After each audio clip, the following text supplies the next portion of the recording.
students, today that we deal with about the second component of the blood, that is the blood cells. That is the blood cells or blood corpuscles or formed elements.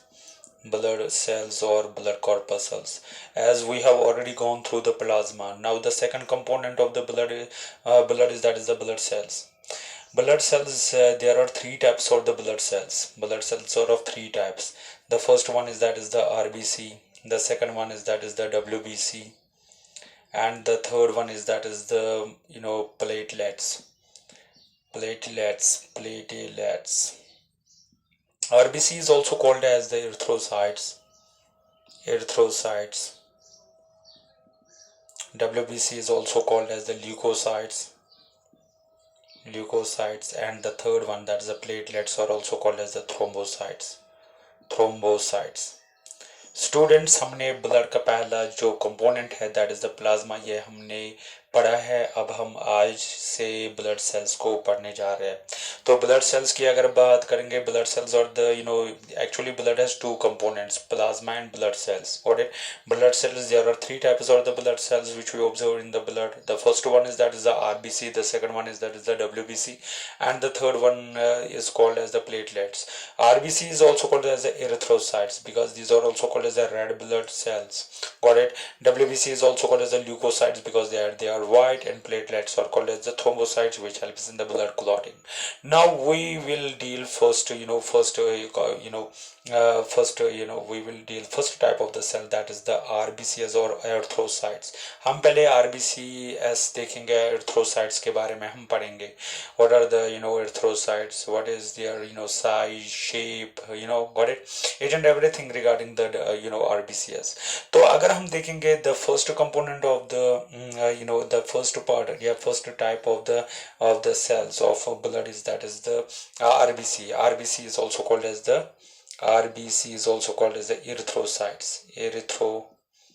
erythrocytes.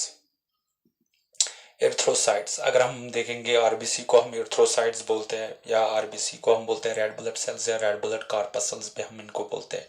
अगर हम देखेंगे हर एक vertebrates में, जितने भी vertebrates है उनमें अगर हम देखेंगे जो RBCs होते हैं, RBC जो होता है वो क्या होता है, वो आपको याद रखना है. जो RBC होता है हर एक वर्टेब्रेट में अगर हम देखेंगे, RBC जो होता है वो ओवल शेप्ड होता है. क्या होता है?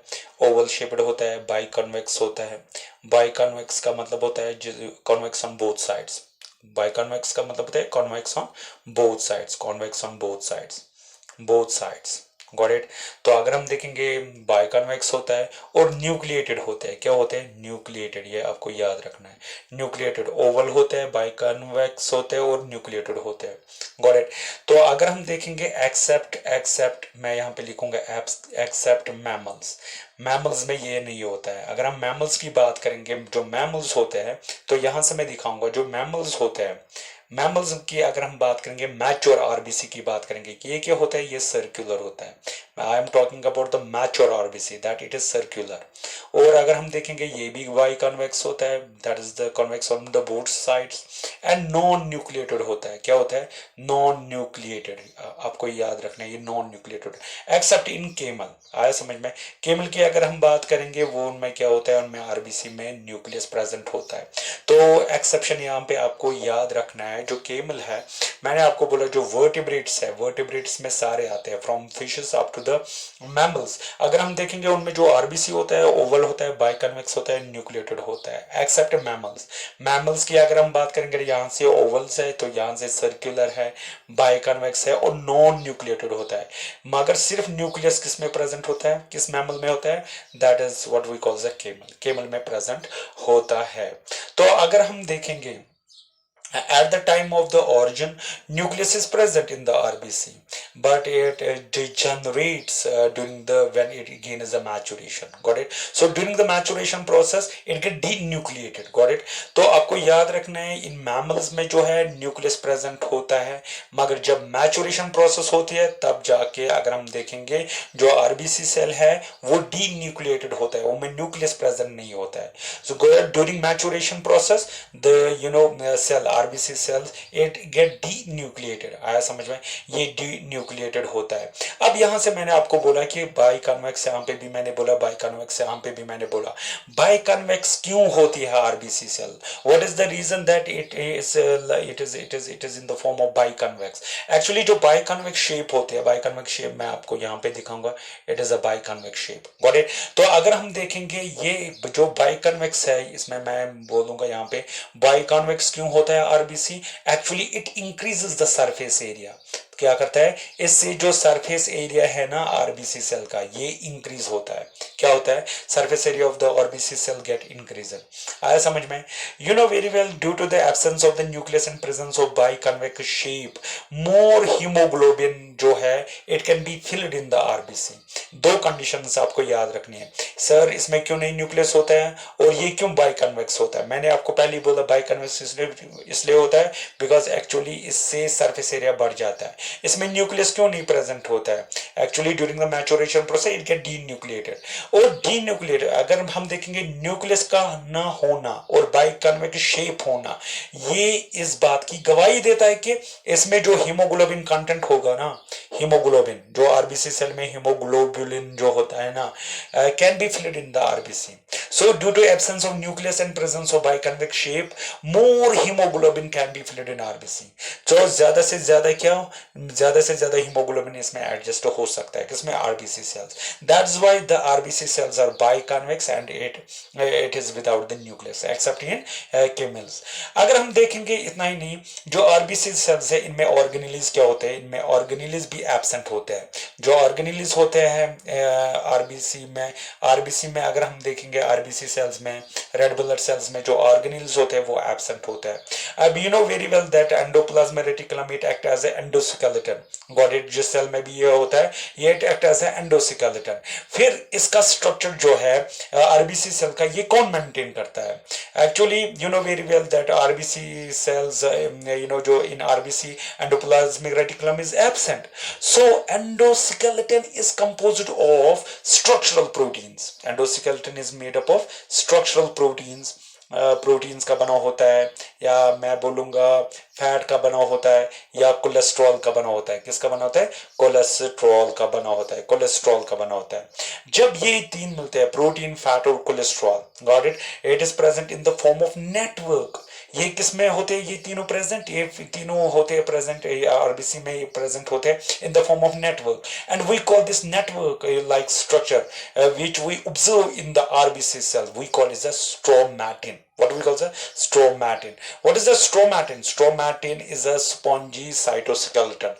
Spongy cytoskeleton. मैं यहाँ पे लिखूंगा, it is a spongy cytoskeleton. Spongy cytoskeleton. अगर हम देखेंगे spongy cytoskeleton कैसे बनता है, due to the structural protein, fat, cholesterol. Because you know very well that the organelles is absent. Endoplasmic reticulum is not present in the RBC. So instead of it, structural protein, fat, cholesterol, that they are present in the form of network, and this network is called as a stromatin. What we call as a stromatin. So stromatin is a spongy cytoskeleton. Got it? Apart from it, that the RBC cell, it contains the membrane. What it contains, the membrane, and we call this membrane of the RBC, we call it the Donans membrane. What we call the Donans membrane. Remember it. What is the Donans membrane? The membrane, Donnan's membrane वो होता है जो RBC cell के ऊपर होता है, आया समझो, जो आरबीसी सेल को कवर करता है। Now what is the Donnan's membrane, it is highly permeable. आपको याद रखना है, जो डोनेंस मेम्ब्रेन होता है इट इज हाईली परमेबल। क्या होता है, to some ions like chlorides या bicarbonate HCO3 bicarbonates, got it, bicarbonates ions, and this donor membrane, it is impermeable. मैंने बोला permeable किस लिए होता है, it is highly permeable for the chlorides and bicarbonates, but it is impermeable to the impermeable. मैं यहाँ पे पहले लिखूंगा impermeable. It is impermeable to what? It is impermeable to sodium, potassium ions, got it. It is called as the Donans phenomena. सो इस phenomena को हम Donnan's phenomena, what is the Donnan's phenomena? Donnan's phenomena is the phenomena, it is a process where the membrane allows the chlorides and bicarbonates but it is highly impermeable for the sodium and potassium and we call it the Donans phenomena. क्या बोलते हैं? Donans phenomena. तो हम वापस आते हैं जो stromatin है, stromatin, due to the presence of the stromatin, you know very well stromatin is a network, it is a network form, got it? So which forms a spongy cytoskeleton.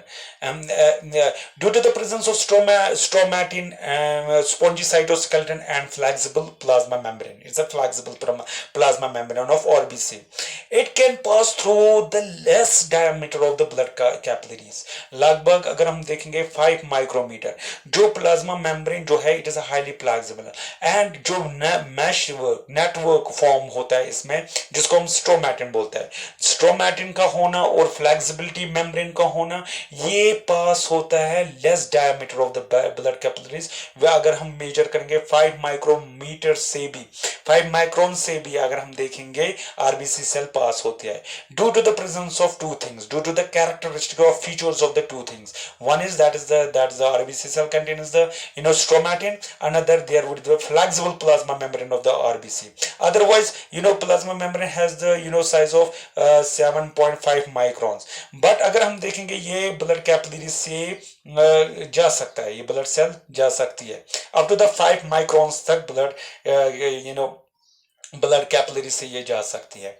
अगर हम देखेंगे और एक बात की, अगर हम देखेंगे, अगर हम बात करेंगे, अगर हम जो मैंने पहले बोला था, जो आरबीसी सेल्स है that it lacks the cell organelles, इनमें सेल ऑर्गेनेलीज प्रेजेंट नहीं होते हैं, like mitochondria, like Golgi apparatus, endoplasmic reticulum. अब इनमें तो माइटोकॉन्ड्रिया नहीं है, very well mitochondria act as a power house of the cell and it shows, जिनमें भी माइटोकॉन्ड्रिया होता है वहां पे एरोबिक टाइप ऑफ रेस्पिरेशन होती है। अब due to absence of the mitochondria in the RBC cells, got it? तो आरबीसी सेल्स में अगर हम देखेंगे इसमें क्या होता है, इसमें ग्लाइकोलिसिस प्रोसेस होता है। आरबीसी सेल्स इसमें अगर हम देखेंगे एनारोबिक टाइप ऑफ रेस्पिरेशन होते हैं, पहले आपको याद रखना है इसमें एनारोबिक टाइप ऑफ रेस्पिरेशन होती है, आया समझ में? अगर हम देखेंगे जो आरबीसी सेल्स है उनमें एंजाइम्स होते हैं, उनमें कौन से एंजाइम्स होते हैं? Enzymes of glycolysis, glycolysis enzymes उनमें प्रेजेंट होते हैं, तो ग्लाइकोलिसिस प्रोसेस होता है। मगर अगर हम देखेंगे क्रेब्स साइकिल के एंजाइम वहां पे एब्सेंट होता है, that's why in RBC anaerobic type of respiration occurs. जिनमें भी माइटोकॉन्ड्रिया होगा तो ऑब्वियसली वहां पे एरोबिक टाइप ऑफ रेस्पिरेशन होगी, क्योंकि वहां पे ग्लाइकोलिसिस भी हो जाएगा, वहां पे क्रेब्स साइकिल भी हो जाएगा। मगर due to the absence of the mitochondria in the RBC cell, it shows the anaerobic type of respiration, got it? Anaerobic type, only glycolysis occur because the enzymes of the glycolysis is present.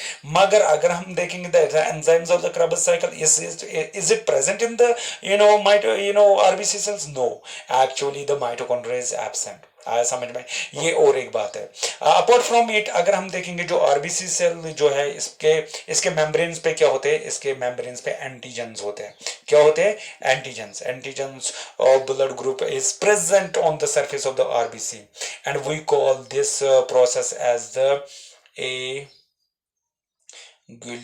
agglutinogens. What we call the agglutinogens? Agglutinogens, that is the antigens which are present upon the RBC. Got it? अगर ये आपका blood group, for example अगर आपका blood group A है तो इस पे ए antigens होंगे। क्या होंगे? ए एंटीजेंस होंगे। अगर आपका ब्लड ग्रुप होगा बी तो इस पे क्या होंगे? बी एंटीजेंस होंगे। तो अगर आपका ए बी होगा तो A B antigens present on the blood surface of the या membranes of the RBC cells. आया समझ में? तो antigens of the blood group is present on the surface of the RBC and we call it as a agglutinogens. क्या बोलते हैं? agglutinogens. अगर if RH antigen is present, now if RH antigen is present upon the RBC membranes, RH antigens if it is present, if RH antigen is present, then it is also RH, then we call it as a RH positive and it is also found on the surface of the RBC. Got it? तो ये RBC single RBC cell की अगर हम बात करेंगे, ये हम एक आरबीसी सेल लेंगे, it is pale yellow in colour. किस कलर का होता है? Pale yellow. It is pale yellow in colour. मगर जब हम ग्रुप्स की बात करेंगे, जब आरबीसी सेल्स को हम ग्रुप्स में लेंगे ना, तो जब हम ग्रुप्स में लेंगे then it appear to be as red in colour. तो एक सेल को अगर हम आरबीसी सेल को लेंगे तो it appears as yellow, but the groups of the RBC cells it appear as a red, ये आपको याद रखना है। तो मैंने मेम्ब्रेन्स के बारे में बोला, मेम्ब्रेन जो होता है फ्लेक्सिबल होता है, मेम्ब्रेन्स पे क्या होते हैं, एंटीजन होते हैं, agglutinogen apart from it RH antigen is also present, जिन पे होगा तो RH पॉजिटिव वो कहलाएगा। या अगर हम देखेंगे सिंगल RBC सेल को अगर हम देखेंगे तो वो येलो इन कलर होगा, जो ग्रुप ऑफ RBC सेल्स होते हैं तो उनको वो रेड इन कलर होते हैं। आया समझ में? तो ये था रिगार्डिंग ये about the RBC cells. Apart from it, that the RBC cell जो होती है, RBC cell it contains what? It contains the hemoglobin। क्या करती है? इसमें क्या होता है? hemoglobin होता है। अगर हम एक RBC, for example, if we'll just take the one RBC cell, it contains 26.5 crores molecules of Hb। एक RBC सेल की अगर हम बात करेंगे उसमें 26.5 crore molecules of Hb molecules present होते हैं।